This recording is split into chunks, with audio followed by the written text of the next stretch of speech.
6 meses de la multitudinaria convocatoria de Ni Una Menos, que hizo oír un alarido de más de 300.000 personas gritando «Nunca más otra mujer muerta por la violencia machista», los laberintos de la violencia de género solo pueden descifrarse a la luz de las condiciones culturales que generan, favorecen y encubren niveles explícitos de maltrato y desprecio por la vida e integridad de las mujeres.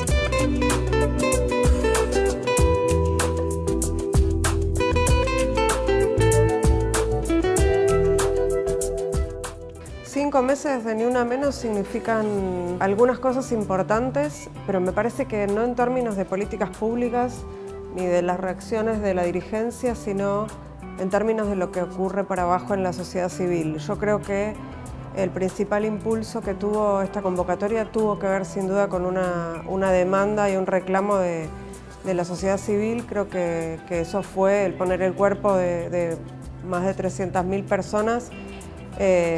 Y creo que la respuesta sigue estando ahí, de parte de la dirigencia, y me refiero a los tres poderes. Las respuestas fueron muy pocas y creo que la demanda sigue absolutamente vigente.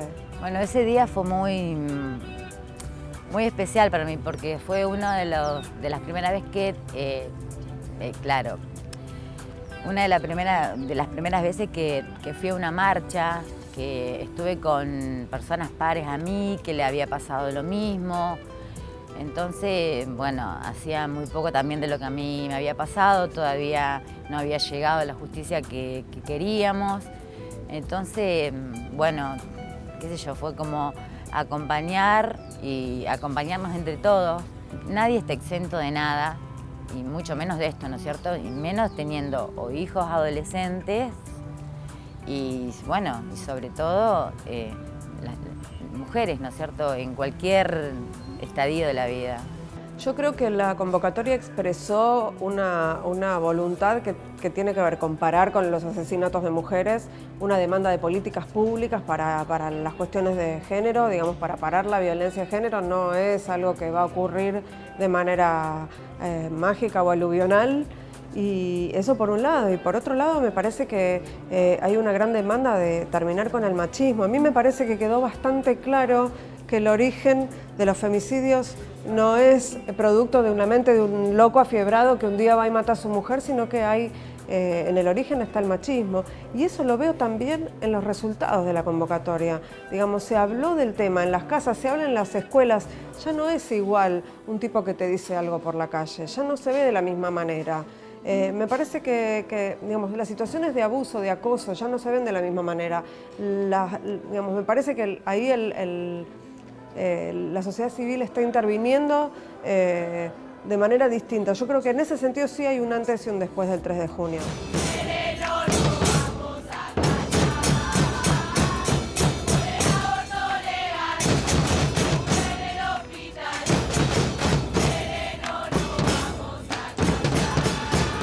A mi juicio nos encontramos con varios frentes.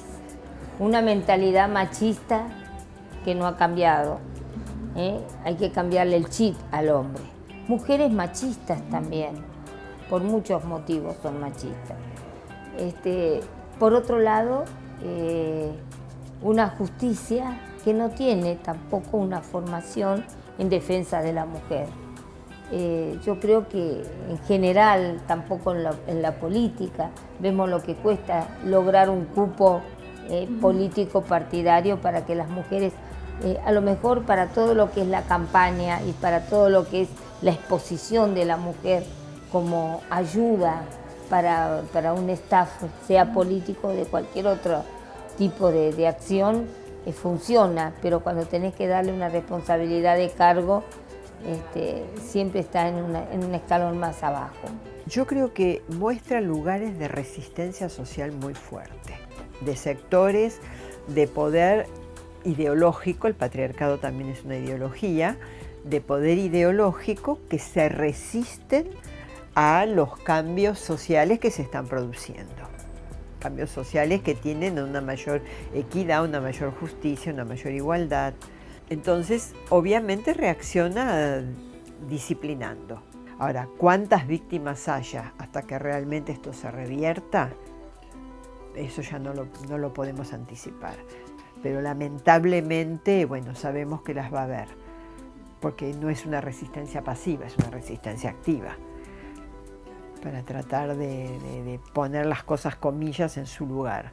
Antes el término femicidio estaba ligado a la academia.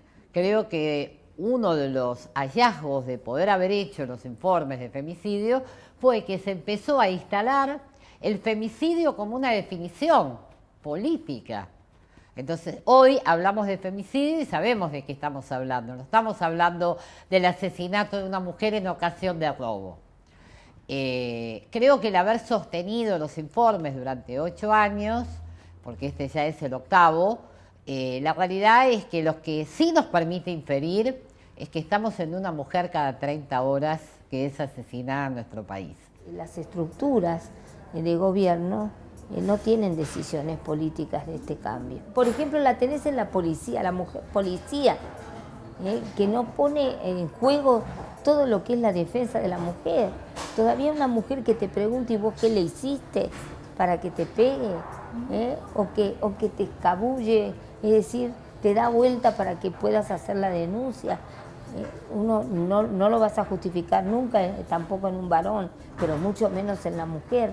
Yo creo que al no haber decisiones políticas, esto es muy importante, pero también hay otra cosa, que la violencia en todo el ser humano, mujeres y varones, hoy la tenemos como un sistema estructural, hoy la violencia es estructural.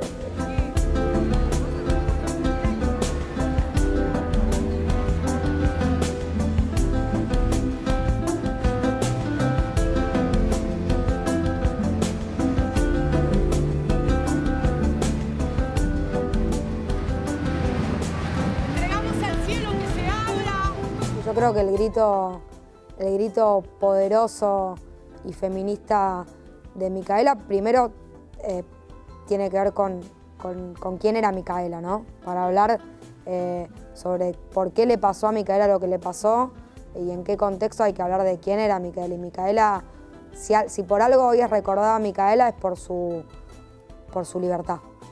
En la escuela 6 del 5, los profesores que tuvieron la experiencia de tenerla como alumna, de compartir con Micaela clases, viajes, excursiones, si algo recuerdan de Micaela los docentes y sus compañeros de escuela, es esa búsqueda de libertad permanente, esa potencia arrolladora y esa alegría que dibujaba su sonrisa en cada esquina, ¿no? Creo que el precio de la libertad para muchas mujeres en esta crisis que vive el patriarcado, que entre paréntesis es más violenta la crisis del patriarcado que el patriarcado en sí.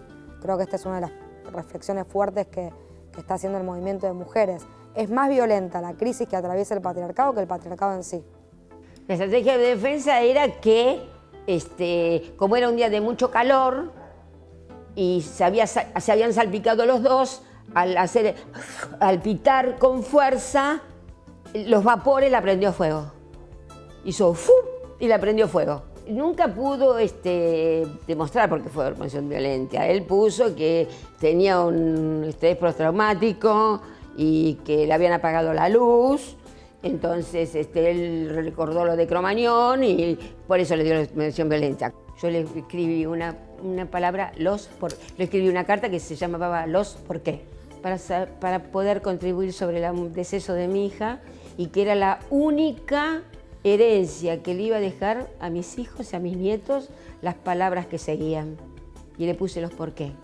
¿Por qué el silencio hospitalario? ¿Por qué no estaba la cámara? ¿Por qué cambiaron los doctores?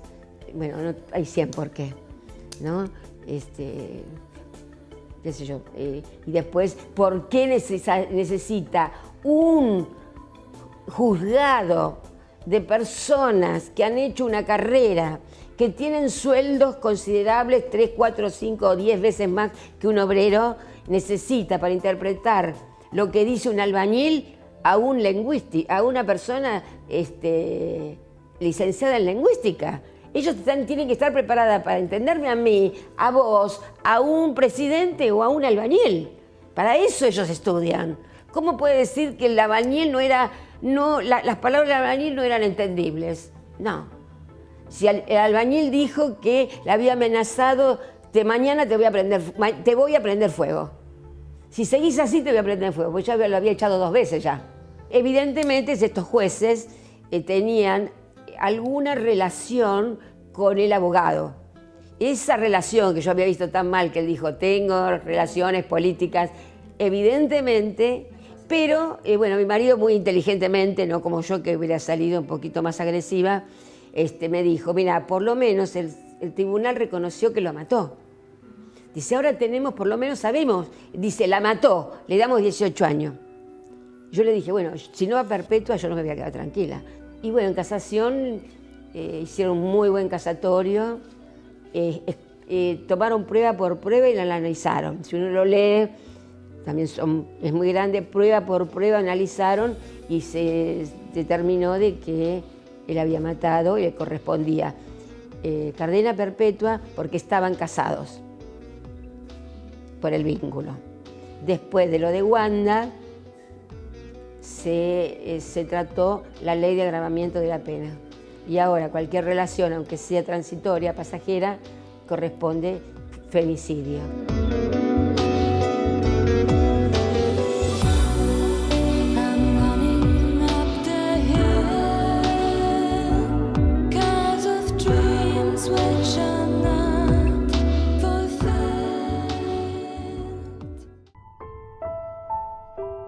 Las mujeres mueren, no se trata de desgracias ni de hechos fortuitos. Una cada 30 horas es asesinada por alguien de su círculo cercano, pareja o expareja. Las casas, el ámbito doméstico, el lugar donde se tejen las relaciones íntimas y amorosas, se constituyen en centros de sometimiento, de predominio violento del varón y muchas veces de reclusión y parálisis para la mujer.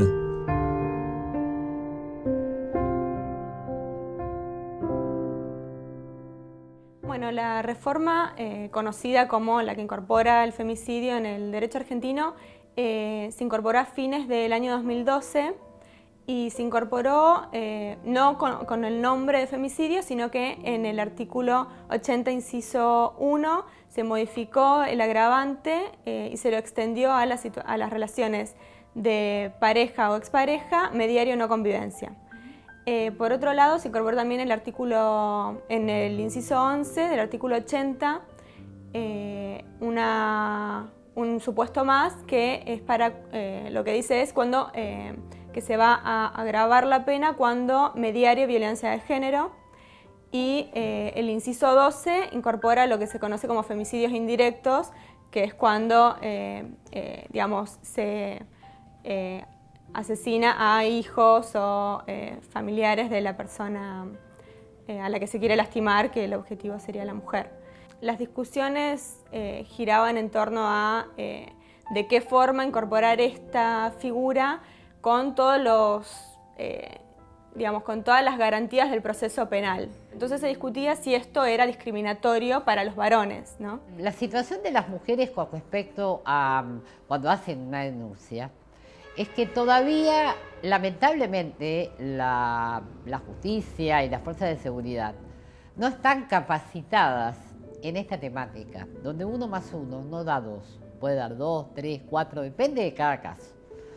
Y fundamentalmente porque no se considera a la víctima como una sujeta integral, donde hay muchos factores que intervienen para que una mujer, por un lado, acceda a la denuncia y después pueda o no sostener la denuncia, y qué pasa cuando la justicia actúa y la fuerza de seguridad, que es la encargada de velar y de hacer cumplir esa medida de restricción o esa medida de no acercamiento, minimiza o descalifica el pedido de ayuda de esa mujer.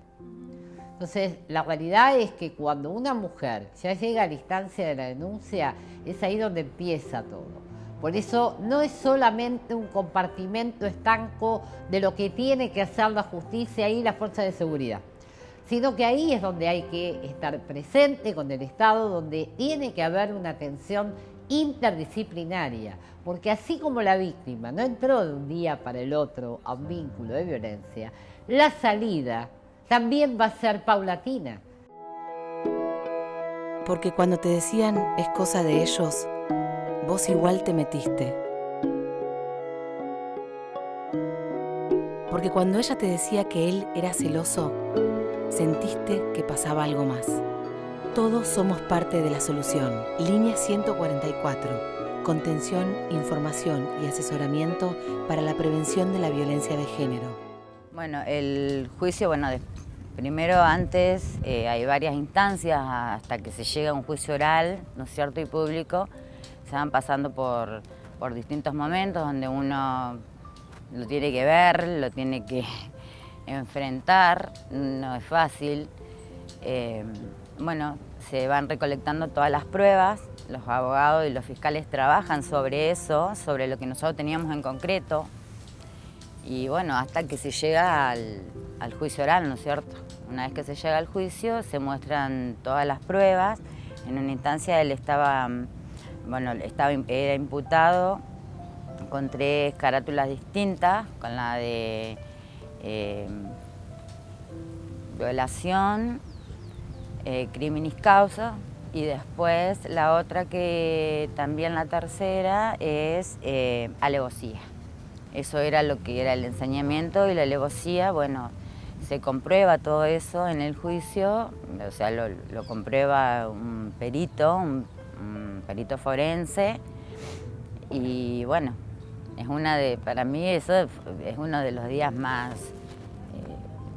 duro, cuando el perito, yo no estuve presente ese día, yo pedí salir, también pedí que desalojaran el lugar para que no hubiera fotos, ni, por supuesto, los comentarios del médico, todo eso sí se salió en radio, en la tele, en todos lados, pero lo que es foto y todo eso, hasta el tribunal lo pidió, lo pedimos nosotros y el tribunal lo aceptó, entonces hizo desalojar la sala, pero para que no salieran fotos de ella, para resguardar también esa parte, digamos.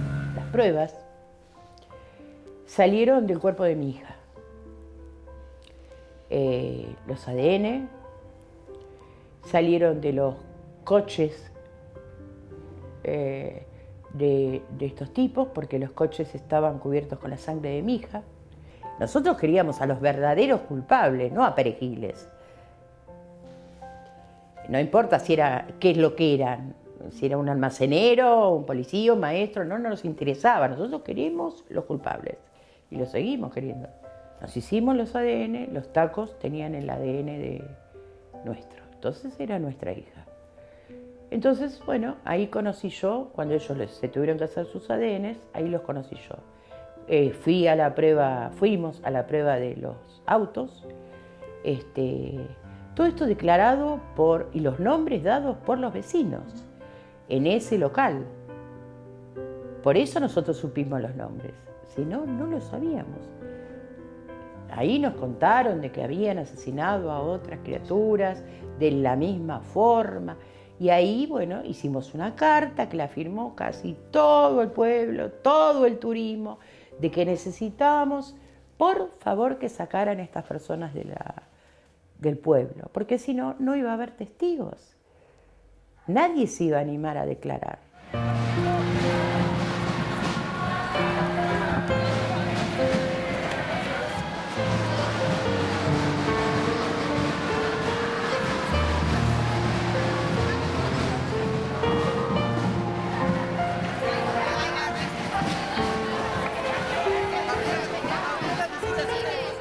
La realidad es que desde la sociedad tenemos como algunos mitos, algunos clichés, ¿no? Yo no entiendo por qué, si le pegó, por qué no se fue, si la maltrata, por qué no se va. Y esa misma ideología está dentro de la justicia, ¿eh? Porque el problema está en que no se entiende justamente cuál es el circuito de la violencia de género. Entonces, esa mujer que ha sido controlada, que ha sido humillada, que su autoestima ha sido destruida, donde al principio ni siquiera se daba cuenta que estaba en un vínculo de violencia, la realidad es que no es que puede salir de esa situación de un día para el otro. O si puede hacerlo, puede haber algún caso, pero la gran mayoría no, porque el ingreso a ese vínculo de violencia fue paulatino. Y es como una gota que horaga la piedra en la cabeza. Entonces, el tema es entender cuál es el concepto de víctima, cuál es el concepto de esa mujer que está atravesando en su vida una situación de violencia a la cual hay que acompañar. En España la clasificación es: hay un victimario, hay una denuncia, esto se debe aplicar sanción y habrá que ir a la cárcel y tendrá que estar controlado y no se lo puede dejar liberado y no debe ser la mujer la que tiene que estar especulando con eso. Segundo, debe de ser, no puede ser voluntaria la capacitación del personal de la justicia, tiene que ser obligatoria y además tiene que haber una evaluación, un seguimiento y castigos. El que no cumple, el que no lo hace bien, debe ser castigado. Ahora nosotros tenemos que la Oficina de la Mujer de la Corte Suprema hace cursos de capacitación, pero los hace voluntarios, aquellos que quieren, hombres o mujeres que están en la justicia y a veces también algún personal de seguridad. Bueno, estos cursos no pueden ser voluntarios, tienen que ser obligatorios. Y esto es parte de lo que tenemos que entender y de lo que hay que mentalizarse, que eso es urgente y en eso sí hay que pronto actuar. En realidad las críticas estas que se le pueden hacer a la norma que introduce la figura del femicidio en el Código Penal como discriminatoria, es una discusión que ya se ha dado en muchas otras cuestiones dentro del marco jurídico, como la ley de cupo, digamos, estas formas que se conocieran como discriminación positiva, que tienen en cuenta el contexto estructural, que no vivimos en una condición de igualdad efectiva. Entonces lo que se necesita son justamente estas normas específicas, medidas especiales que garanticen la igualdad, digamos, para avanzar hacia una igualdad real, ¿no? En el derecho penal las resistencias son muchísimas, ¿no? El derecho penal es generalmente, o sea, no solo es androcéntrico, sino que se ha utilizado como una herramienta en contra de las mujeres en general, y esto también lo que nos habla son de los riesgos que tiene incorporar en este campo tan hostil para las mujeres una reforma que incorpora, digamos, que necesita esta lectura más fina de lo que es el contexto cultural de violencia contra las mujeres. Entonces esto se vio en las prácticas, en cómo se está aplicando ahora la figura del femicidio.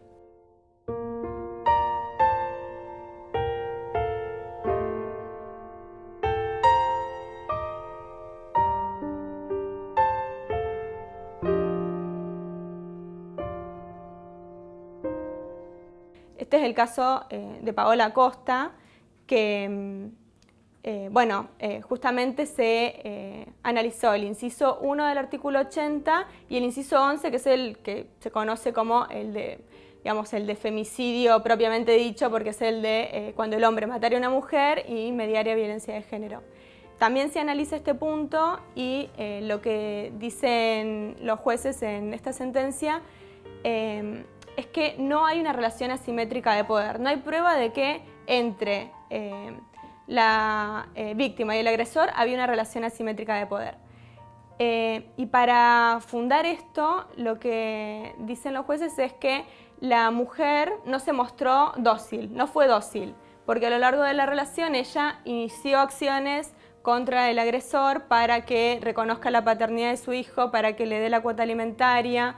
Entonces esto demuestra que no había simetría de poder, sino que no solo, dice, no era dócil, pero tampoco se mostró, digamos, de hecho consiguió los objetivos que se propuso. Entonces esto es un argumento para finalmente actuar en detrimento de la propia víctima. O sea, no luches por tus derechos, no pidas que se reconozcan tus derechos, porque eso significa que no hay discriminación contra las mujeres.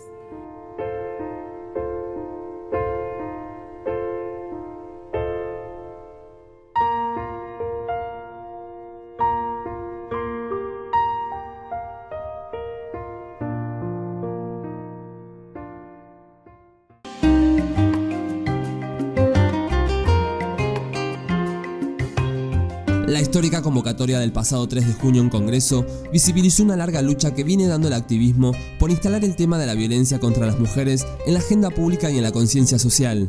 Cada rostro de una chica muerta, impreso en una pancarta, habla de la falta de acceso a la justicia, de la ausencia o debilidad de estrategias integrales para la prevención y asistencia a las mujeres y colectivos trans.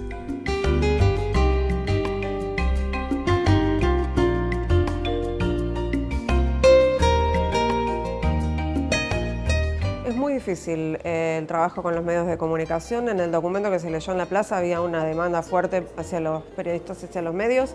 Creo que es un trabajo muy lento, no vamos a tener resultados aquí y ahora.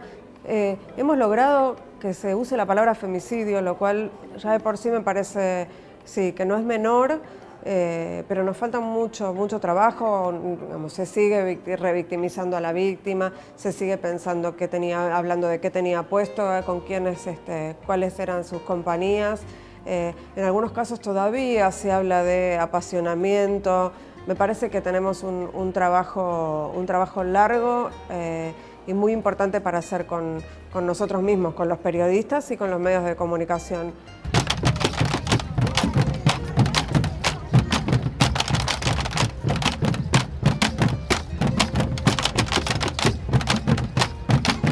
Tiene que ver con la masculinidad hegemónica, y que está muy retada la masculinidad hegemónica. Hay un figurín que ha cambiado completamente sus detalles, algunos trazos que ya están dramáticamente asediados. Entonces hay una preservación, obviamente, de última cantera, ¿no? Porque por eso digo, los feminicidios hoy se asocian también a los crímenes que se cometen por odio respecto de la disidencia de la sexualidad. Entonces, el caso reciente de Diana, como se ha dicho, no importan los detalles, lo que importa es la sustancia, lo que importa es qué sustancia, ese movimiento que ultima, que no soporta. Ah, claro, porque ahí se reta fuerte la propia masculinidad. Hay una intranquilidad en lo masculino y esas intranquilidades a veces justamente se acrisolan como con más fuerza como potencialidades reactivas violentas. Es decir, y cuanto más miedo se tiene, más violento se es. Es decir, la madre de las cuestiones más contemporáneas es, yo diría, el temer por la identidad. Se teme por la identidad. Si los varones estuvieran muy tranquilos, con unas identidades muy plácidas, no estarían tan acometidos por la necesidad, ¿no?, obsesiva, de mostrar que se sigue siendo un macho. Entonces, no hay dudas de que las fórmulas de la masculinidad, sobre todo que se asocian a las transformaciones del siglo XIX especialmente, son fórmulas graves para los propios varones. Entonces, cuando decimos si el patriarcado se elimina, liberará primero a las propias figuras masculinas.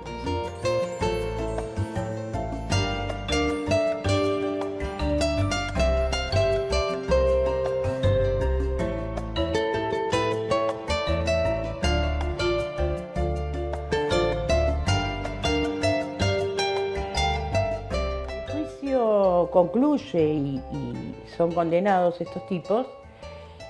Bueno, la primera noche los trasladan. Lo peor que le puede pasar a un policía es que lo dejen en una cárcel común. Sobre todo en la cárcel donde están todos los presos injustamente detenidos por ellos, golpeados por ellos, como siempre opera la policía. Les quemaron la celda, dicen que les hicieron a estos tres. Pero ¿qué pasa? El abogado nuestro, el doctor Julio Razona, pidió que había, en el cuerpo de mi hija se encontró un ADN más y se encontró la participación de otra persona. O sea, 3 estaban detenidos, pero nos quedaban 2. Tenemos el ADN actualmente, han pasado 15 años, tenemos el ADN de una persona que no sabemos quién es. Porque la justicia no intervino sacándole, no sé cómo se hace, pero yo, en mi ignorancia, un pelo, saliva, a la a las personas que estaban en ese momento en la comisaría. Tan simple como eso. Es una decisión política de algún fiscal que tenga una buena voluntad de sacar a un asesino de las calles. Yo creo que la justicia sigue teniendo esta inercia, bueno, primero porque los jueces y juezas que están no han tenido una formación en derechos humanos y en género, y las capacitaciones que se les facilitan son optativas, entonces las personas que vienen con todos estos preconceptos no van a cambiar, y menos en cursos, digamos, que son tan cortos y que no pueden incidir, digamos, en toda una vida, digamos, de no cuestionarse y de naturalizar estas formas de violencia. Lo otro que hay es que el campo del derecho penal en particular, estamos hablando de la reforma del Código Penal y de cómo lo están aplicando los tribunales penales, es que es un campo súper resistente a leer con perspectiva de género los hechos, digamos, la cultura, ¿no? Estas personas, después de estar en la cárcel, la abogada que tienen es una mujer muy hábil, con mucha presión, maneja jueces, maneja de todo en Mar del Plata. En Mar del Plata la ley funciona. Fue toda otra lucha. Ellos no lograron el 2x1, pero lograron las salidas transitorias. Un día yo voy al supermercado, no sé tanto de esto, yo me encuentro con uno de los asesinos en una de las colas. Yo estaba comprando, voy a pagar, hago así y veo a Echenique. Yo digo, eso no es, porque habían pasado tantos años. ¿Qué hace este tipo acá? Con un pibe, un chiquito. Y él me veía y se reía. Primero se dio vuelta, yo estaba sola, y después se empezó a reír. Entonces yo digo, yo tengo que hacer algo acá. Algo que el tipo reaccione. Entonces empecé a levantar la voz, hablé en voz alta porque era un supermercado chino grande, lamentablemente no había mucha gente, sí había mucho turismo. Y dije, bueno, pido disculpas a los dueños del supermercado, pero en este lugar está haciendo la cola para pagar un asesino. Asesinó a mi hija en tales y tales circunstancias, le hizo todo lo que le habían hecho. Mi hija tenía 15 años y hace tantos años que se pudre en el cementerio.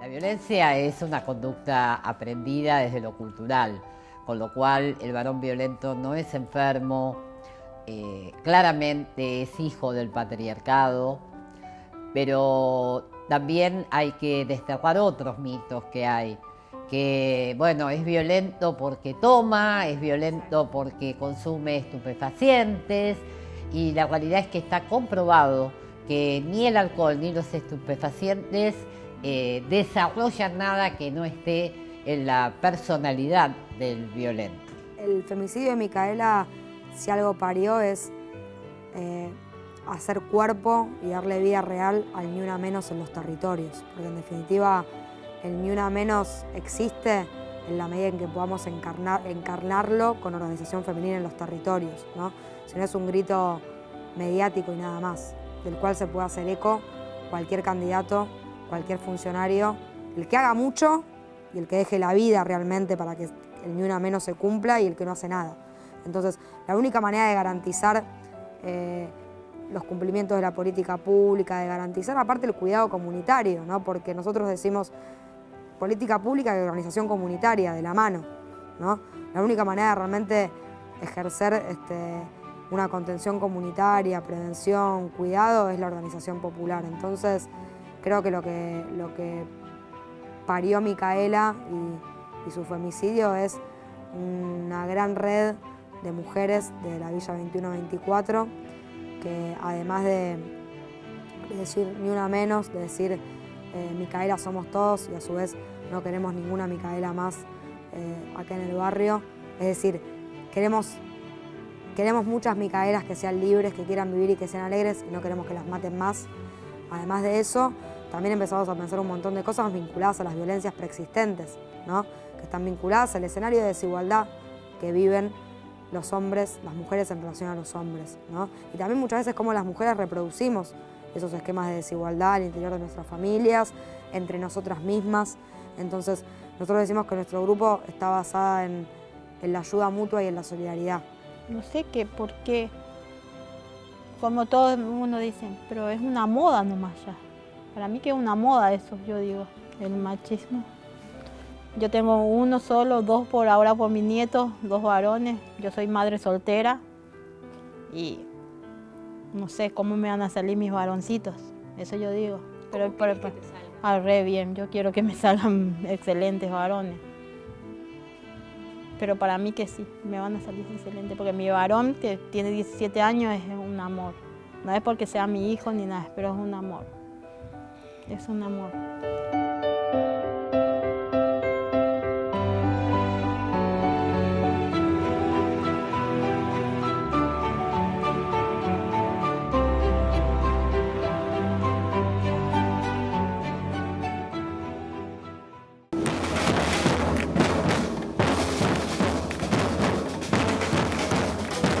En un año atravesado por la dinámica eleccionaria, la escasa presencia de estos temas en las plataformas de los candidatos deja en evidencia cuánto resta avanzar aún para que la lucha contra la violencia de género sea una acción integral y responsable adoptada por el Estado en todos sus niveles.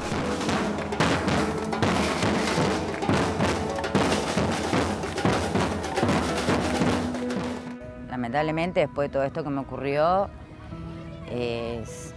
empecé a participar en la búsqueda de justicia hacia otras mujeres, acompañar a distintas entidades. Como lo dije una vez, yo estuve y hasta el día de hoy estoy acompañada por Red Alerta o Colectivos de Negro, que también es otra asociación. Entonces uno ahí es como que realmente toma conciencia, ¿no es cierto?, de que no son casos aislados, que pasa generalmente todos los días. Y bueno, y lo que uno más anhela en este caso es que se avance día a día, que las mujeres sean respetadas en todos los ámbitos, que tengan la misma posibilidad, o ya sea en todos los aspectos que la que tiene un hombre, por ejemplo. Después que, bueno, nosotros, o sea, lo que me gustaría es que se llegue a una ley, que es por lo que generalmente lucha una amiga, digamos, que es Silvina, que es la ley de feminicidio, porque no está todavía, claro, o sea, ni derogada ni nada por el momento. Entonces ella es como que también parte continuar, ¿no es cierto?, o ayudar en lo que se pueda para que se vayan realizando cosas para la protección, y también para que, bueno, que si uno es culpable, como sea, mínimo llegar, qué sé yo, desde un golpe, que tengan las mujeres la asistencia que corresponde, que sean bien atendidas, que, o sea, que le presten atención. Que, o sea, lo que a mí me gustaría en particular es que hubiera en cada ciudad, pueblo, o como una oficina que sea exclusivamente para eso, donde la traten cuando uno va a hacer una denuncia, que sea recibida, que tenga contención, que no se le rían o que no le resten importancia, porque la persona que va realmente va en busca de ayuda y para que, o sea, no termine con su vida otra persona, ¿no es cierto? ¿Te crees que no me di cuenta que te querías apretar ese pibe? Te mandó un mensaje, ¿no? Decime, ¿te mandó un mensaje? ¿Le diste tu...?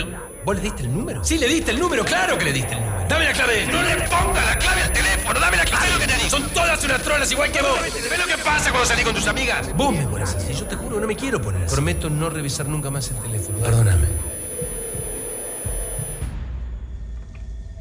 Hola. Hola. ¿En qué te puedo ayudar? No esperes a que llegue el primer golpe, no estás sola. Estamos acá para ayudarte. Esta llamada es anónima y gratuita. Necesitamos que des el primer paso. ¿Cómo se inicia una tarea que evidentemente extinga el maleficio, ¿no? El flagelo? Bueno, hay que iniciarla ya y no veo otra posibilidad que la prevención. Ahora, la prevención no es un acto, discreto, que aparece un día, no es una especie de actuación sana. No es, escuchar un día a una prominente figura feminista alertando sobre, no es inclusive un panel agudo de especialistas, no es ni siquiera 1, 2, 3, inmensa capacidad de movilizarnos. Hay que comenzar con algo muy concreto y es yo sostengo desde el círculo del jardín de infantes. En realidad debería comenzarse por los hogares, pero es muy difícil penetrar los hogares, que son los reproductores primarios, ¿no? Es muy difícil, ahí es muy difícil. Pero en estas sociedades tenemos un sistema de sociabilidad, además obligatorio, que es ir a la escuela. Por lo tanto, hay que entender que debe haber plataforma de atención permanente, sistemática, sostenida, con lo que sería un grupo de especialistas que no necesitan estar formados en los posgrados, necesitan formación, adecuación a las reglas elementales, ¿no?, de atención, al ABC de la violencia patriarcal, al ABC de la violencia que lamentablemente se incorpora como una marca de estímulo a lo masculino. Los femicidios expresan, a partir de la marcha Ni Una Menos, una realidad que tiene que ver con un trabajo que tiene que darse en 2 planos. Uno, reformas educativas profundas, donde eduquemos a varones y mujeres desde el nivel inicial hasta la universidad, en igualdad, en equidad, libre de toda forma de violencia. Y por el otro lado, el tener una fuerte presencia del Estado, una fuerte, determinante y proactiva presencia del Estado, donde se ponga el eje en la protección de la víctima, pero también en la prevención. Y creo que lamentablemente el varón agresor considera que todavía nadie le puso un límite, y creemos que hay que poner un límite desde lo cultural y también desde las acciones concretas. No puede ser que un varón agresor que no cumplió con la medida de restricción, alguien le diga: tenés que portarte bien, vos sabés que tenés una medida de no acercamiento. En realidad lo que hay que hacer es lo que marca la ley, que cuando alguien no cumple la medida de restricción, tiene que ser detenido. Y que eso forma parte de los antecedentes de la causa por violencia de género. Con lo cual, al momento de una sentencia, eso tiene que pesar como agravante. Entonces, creo que tenemos que realmente aceitar todos los mecanismos y no actuar como compartimentos estancos.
No depende solo de la mujer romper el círculo de violencia. Justamente cuando una mujer no pueda romper un círculo de violencia que la atraviesa, si algo está pidiendo es ayuda.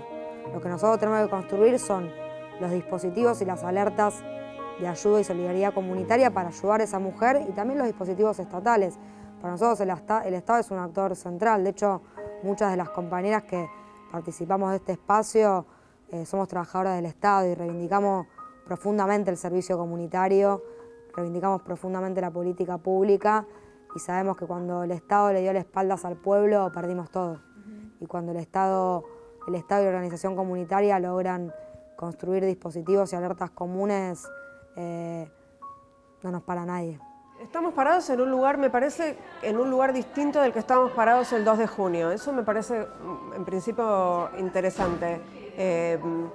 Creo que el movimiento de mujeres está en este momento, también gracias a eso, digamos, el 3 de junio fue gracias también al movimiento de mujeres, pero gracias al 3 de junio también el movimiento de mujeres está en condiciones de reclamar otras cuestiones. Me parece que tiene otra fuerza y me parece que también hay un movimiento fuera de las organizaciones de mujeres que tiene que ver con la desnaturalización de las prácticas machistas, que tiene que ver con lo que se habla en las escuelas, con lo que se habla en las familias.